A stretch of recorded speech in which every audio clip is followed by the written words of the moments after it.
Dahil daw sa upos ng sigarilyo, sumiklab ang sunog sa isang barangay sa Pagadian City. Yan at iba pang balita sa Mindanao, hatid ni John Paul Siniel. Natupok ang 6 na bahay sa Pagadian City, Zamboanga del Sur. Base sa investigasyon ng mga otoridad, nagsimula raw ang sunog sa itinapong upos ng sigarilyo ng may-ari ng bahay.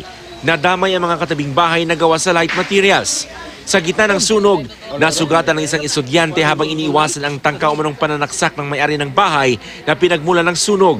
Nagwala raw bigla ang sospek. Agad din siyang dinakip.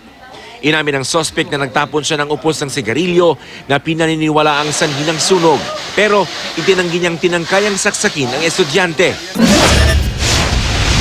Sa Davao City, nasagip ang isang ginang mula sa pagkakaipit sa multicab na nakabanggaan ng isang kotse. Ayon sa driver ng multicab na asawa ng biktima, bigla raw sumulpot mula sa isang kanto ang kotse. Sinubukan pa raw niyang pumreno pero iba ang kwento ng driver ng kotse. Anya, ang multicab umano ang biglang sumulpot sa kanyang dadaanan.